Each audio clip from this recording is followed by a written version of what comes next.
Do you think کہ نواز شریف اور ان سابق جج کے درمیان کوئی مقابلہ بنتا تھا؟ نہیں، مقابلے کی بات تو نہیں، بالکل ناجی صاحب نے صحیح نکات جو ہیں وہ اٹھائے ہیں۔ ایک سیاستدان جو ہے وہ عوام میں جب جاتا ہے تو وہ اپنا جو پازیٹیوز ہیں ان کو ہائی لائٹ کرتا ہے، اور وہی نواز شریف نے کیا کہ دیکھیں میرے ساتھ جو کچھ ہوا ماضی میں، تو میں تو آج سرخرو ہوں، اور جن لوگوں نے کیا ان کو ایک ان سیریمونیسلی جانا پڑا، وہ چیف جسٹس بنتے وہ پہلے چلے گئے۔ ظاہر ہے کوئی ایسی وجوہات تھیں، اور اس میں بہت سی باتیں کی جا سکتی ہیں۔ اب آپ کو معلوم ہے کہ اب تو نوٹس ووٹس آ جاتے ہیں تو ہم جوڈیشری کے بارے میں احتیاط سے ہی بات کرتے ہیں، لیکن یہ کہ جوڈیشری میں ہمیں لگ رہا ہے کہ نظریاتی طور پہ تقسیم ہے۔ بندیال صاحب کے زمانے میں بہت سے جج جو ہیں وہ بینچ سے الگ ہو جاتے تھے، اور اب بھی یہ تاثر تھا۔ تو مظاہر نقوی کا معاملہ ہوا، پھر جسٹس اعجاز الاحسن جس طرح پری میچور انہوں نے ریزگنیشن دے دیا، انہی کا ذکر نواز شریف کر رہے تھے، اور وہ ان کے اوپر جو کیس چلا تھا پاناما کے معاملات پہ، اس میں وہ مانیٹرنگ جج تھے۔ تو ظاہر ہے کہ نواز شریف کو ان سے نقصان پہنچا تھا، اور اب جب جس آدمی سے آپ کو نقصان پہنچا ہو اور اس کے ساتھ پھر اس کو ریٹائر ہونا پڑا وقت سے پہلے، وہ خود چلے گئے، کوئی نہ کوئی اس میں ان کو بھی لگ رہا تھا کہ معاملات جو ہیں وہ اتنے صحیح نہیں ہیں۔ اس سے بالکل صحیح کہہ رہے ہیں ناجی صاحب کہ ظاہر ہوتا ہے کہ نواز شریف قوت کے ساتھ آ رہے ہیں، ریاستی اداروں کے ساتھ وہ ایک پیج پہ ہیں، انہیں ریاستی اداروں کی مکمل سپورٹ حاصل ہے، اور ریاستی ادارے چاہتے ہیں کہ وہ اقتدار میں آئیں، اور جس طرح تحریک انصاف کو بالکل کھڈے لائن لگا دیا گیا ہے، ان کو الیکشن لڑنے کی اجازت نہیں ہے پارٹی سمبل پہ، اور ان کے جو امیدوار ہیں وہ بڑی مشکل حالات کو فیس کر رہے ہیں۔ تو اس ساری صورتحال سے تو صاف لگتا ہے کہ ریاست اور نواز شریف اس وقت ایک پیج پہ ہیں، اور اس بات کو وہ اسرٹ کر رہے ہیں۔ تو اب دیکھنا یہ ہوگا۔ اب ظاہر ہے انتخابی جو تقاریر ہوتی ہیں اس میں مبالغہ آرائی بھی ہوتی ہے، اس میں آپ پوائنٹ سکورنگ بھی کرتے ہیں، یہ تو اب اقتدار میں جب آئیں گے تو پتہ چلے گا۔ آپ مسلم لیگ نون کے منشور کو کیسے دیکھتے ہیں؟ کہ پی ٹی آئی والی بات تو آپ نے صحیح کی ہے کہ وہ پریزیڈنشل سسٹم بن جائے گا اگر ڈائریکٹ الیکٹ ہوگا، اور بہت سے لوگوں کی ہمیشہ پاکستان میں یہ خواہش رہی ہے ایک لابی کی، لیکن اس پہ جیسا کہ ہمارے ساتھی نے اشارہ بھی کیا کہ شخصیات مضبوط ہوں گی، اور چھوٹے صوبے کبھی بھی اس بات پہ راضی نہیں ہوں گے، اور وہاں پر اس کی سخت مزاحمت ہوگی، کیونکہ وہ سمجھتے ہیں کہ پنجاب کی واضح اکثریت ہے، تو ہمیشہ جو ہے پنجاب کو اس کا فائدہ ہوگا، اور ان کا جو چانس اس وقت پروبیبلٹی ہے کہ وہاں سے بھی وزیر اعظم ہو سکتا ہے وہ ختم ہو جائے گی، یا اس کا بہت کم ہو جائے گی۔ تو ایک تو یہ کہ جو پاکستان کا وفاق ہے،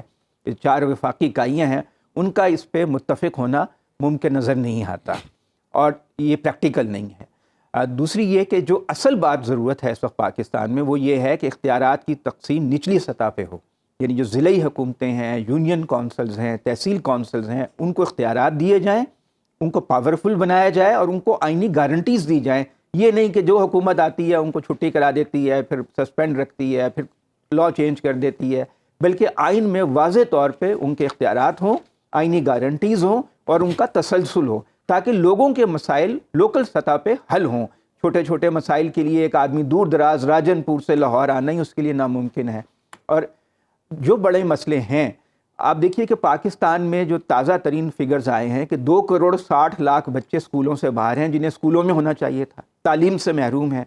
اس بات پہ فوکس کرنا چاہیے کہ ہمیں تعلیم کس طرح فروغ دینا ہے، ان بچوں کو اسکولوں میں لانا ہے۔ یہ جو ماڈرن ورلڈ ہے یہ تو ناخواندہ مزدور بھی نہیں قبول کرتا، اس کو تو تعلیم یافتہ لیبر چاہیے، اس پہ تو ہمیں فوکس نظر نہیں آتا۔ نون لیگ نے بھی جو منشور دیا ہے، یہ جو وہ خطاب کر رہے ہیں مختلف جلسوں میں، وہ موٹر ویز کی بات کر رہے ہیں، ریلوے لائنز کی بات کر رہے ہیں، ایئرپورٹس کی بات کر رہے ہیں،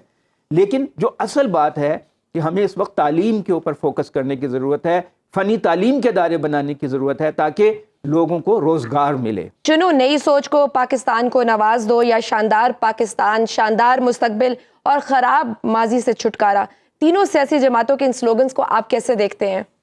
دیکھیں، ایک تو یہ ہے کہ نواز شریف نے ساتھ یہ کہا کہ چند لوگ، سب کو نہیں، وہ انہوں نے اس بات کو ایمفیسائز بھی کیا کہ میں چند لوگ کہہ رہا ہوں کہ بیوقوف بن جاتے ہیں سب نہیں۔ لیکن انہوں نے کے پی کے اسپیسیفک کر دیا نا۔ وہ ٹھیک ہے کہ ان سے ایک غیر محتاط بات ہو گئی، ان کو چاہیے کہ اس کی وضاحت کر دیں تاکہ کے پی کے لوگوں میں جو اس کی وجہ سے ایک برا تاثر پیدا ہوا ہے وہ نہ ہو، خاص طور سے ایسی اس میں کہ وہ پنجاب سے تعلق رکھتے ہیں، پنجاب اور کے پی 2 الگ وفاقی اکائیاں ہیں،